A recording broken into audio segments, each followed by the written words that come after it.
과세가 무엇인지에 대한 것하고 또 이에 따른 관심이 많으신 장려금 신청 절차에 대한 것하고 하면서 간단히 말씀드리겠습니다. 2015년 12월 달에 소득세법 개정으로 인해서 어쩔 수 없이 종교인 과세가 시행이 되고 있습니다. 이것을 막으려고 부단히 썼지만은 교계의 힘으로 한계가 있어서 또 국회의원들이 동의를 해주지 않고 해서 시행이 되고 있는 지가 벌써 2년이 지났습니다. 그래서 이 종교인 과세라고 하는 것은 간단히 말씀드리면은 큰 교회, 대형 교회 목사님들이 매월 받는 사례금에 대해서 일정 세율로 해서 과세를 하는 제도입니다. 쉽게 얘기하면은 우리 세상에서 근로자들이 각 소속 기업에서 일을 하고 그 받는 봉급에 대해서 각분세를 내듯이 같은 원리에 의해서 우리 종교인들도 과세를 하게 되었습니다. 이 종교인의 범위가 어디까지 하는 것이 이제 관심이 많으실 텐데요. 목사님들, 그리고 목사님들에게는 많은 호칭들이 있죠. 종류도 다양한데, 이런 목사님들하고 부목사님, 그리고 전도사, 선교사, 강도사까지 해당이 됩니다. 그래서 이 분들이 소속 교회로부터, 소속 단체 교회로부터 매월 받는 일정액, 종교 활동과 관련해서 받는 소득에 대해서 과세를 하는 제도가 종교인 과세 제도이고요. 여기에서 이제 장려금 신청을 하는 경우가 어떤 경우냐 하는 것을 간단히 말씀드리겠습니다. 좀 전에 말씀드렸듯이 대형 교회 목사님들이 매우 받는 사례금에 대해서 과세를 한 것과 마찬가지로 어려운 종교인들에게 대해서는 소득이 낮고 재산이 적은 그러한 종교인에 대해서는 그 받는 사례금에 대해서 적을 경우에 정부가 장려금을 지급을 하게 하는 제도인데요. 어떠한 경우에 장려금을 지급하느냐 하는 것이 이제 아셔야 될 내용인데요. 우선 소득이 낮아야 됩니다. 소득도 낮고 가지고 있는 재산도 낮고, 그래서 이 재산의 범위에는 가지고 있는 현금, 예금 또는 자동차, 또 소유하고 있는 부동산, 또 살고 있는 전세 보증금, 이것까지를 전부 합쳐서 재산으로 환산해서 평가를 합니다. 그래서 2억이 되지 않을 경우에, 2억이 미만인 경우에 있어서는 그러한 종교에 대해서는 재산 부분에 있어서는 일단 요건 대상이 됩니다. 그리고 이러한 것들을 샅샅이 국가정산방에서 나타나는 모든 재산을 이렇게 계산해서 국세청에서 세무서를 통해서 재산이 얼마인지를 장려금 신청을 하러 가면은 신분증을 제시하게 되면은 대상이 됩니다, 안 됩니다 하는 것을 이제 말씀을 해드리게 됩니다. 그래서 재산 부분은 일단 2억 미만이어야 되고요. 그 다음에 소득은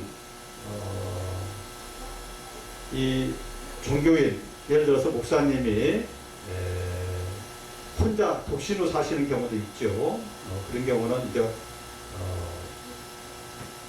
혼자 사시는 경우에 있어서는 지급 한도가 150만 원까지입니다. 1년에 한 번씩 매년 지급을 하게 되는데, 그리고 두 분이 사시는데, 그러니까 종교인이 부양가족이 있는 경우에 2인 이상인 경우에 있어서는 혼자만 버시고 배우자는 벌지 않는 경우에 홀벌이 가구라고 합니다. 이런 경우에 있어서는 260만 원을 지급을 하게 됩니다. 그리고 둘이 다 버는 경우에 배우자가 300만 원 이상 벌고 또 한 종교인이 그 이상 벌고 했을 경우에는 300만 원까지 지급을 하게 됩니다. 그런데 이 지급 한도가요, 소득이 얼마냐에 따라서 다 차등해서 지급을 하게 됩니다. 그래서 소득이 없는 경우에는 많이 지급을 하느냐, 그렇지 않습니다. 이 규정에 의하면은 이 장려금 제도는 어느 정도 사례금을 받고 하는 그러한 교회 종교인에 대해서 지급을 하게 됩니다. 그래서 얼마에서 예컨대 혼자 버는 경우에 홀벌이 가구라고 하는데 700만 원에서 1,400만 원 이내의 소득이 연간 되었을 경우에는 최고 한도 아까 말씀드렸듯이 260만 원까지 지급하게 됩니다. 이제 간단하게 장기금 제도에 대해서 말씀을 드렸는데요. 물론 이제 기초생활수급자라든지 하는 경우에 있어서는 또 이중지급이라든지 또 소득이 있는 경우에는 이 기초생활수급을 또 받지 못하게 되면 안 되겠죠. 그래서 일단 그런 혜택을 받고 있는 분들에 대해서는 다시 시군구청의 복지 담당자하고 상의도 하고 해서 어디까지나 그러한 혜택도 계속 받으면서 장려을 받을 수 있는지에 대한 것을 저희가 이제 상담도 해드리고요. 그래서 이 소득과 재산이 낮은 경우에는 장려금 신청을 하게 되는데 그 전제 조건은 종합소득세 신고든지 지급 명세서 제출이라든지 하는 것이 필수적으로 필요합니다. 그래서 매월 받는 사례금에 대해서 원천 징수를 하고 연말정산을 해서 신고하는 제도도 있고요. 또 종합소득세 신고를 해서 그 전년도 귀속연도에 대해서 다음 연도 5월 말까지 종합소득세 신고 방식으로 해서 원천징수 매월 한다든지 또 반기별 신청이라든지 이런 연말정산이라든지 이러한 절차가 상당히 중간 규모 이하 교회에 있어서는 그렇게 하는 종교인들에 있어서는 조금 불편이 따르고 그럽니다. 그래서 종합소득세 신고 방식으로 하는 것이 많은 분들 상담이라든지 그런 신고를 대행하는 업무를 해보면은 조금 더 간편하고 유리한 제도이라는 것을 참고로 말씀드렸습니다. 그래서 이러한 것들에 대해서 이 종교인들이 해당이 되는지 여부에 대해서는 제가 상담을 해드릴 수 있겠고요. 모든 각 가구원마다 부부간의 재산을 합산해서 평가를 하고요.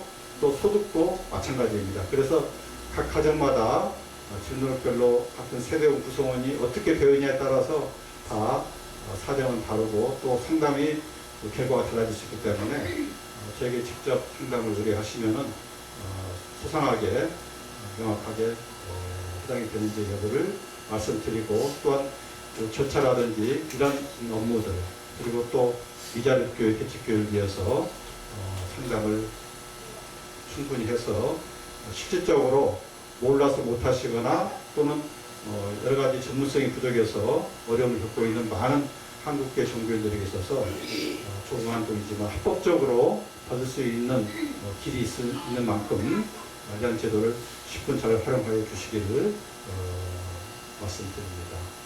이렇게 자리를 만들어주신 김성수 이사님께 다시 한번 감사를 드리면서 제 연락처는요 1600-9830으로 해주시거나 1609개 9830번으로 해주시면은 제가 언제든지 친절하게 상담에 응해드리겠습니다. 감사합니다.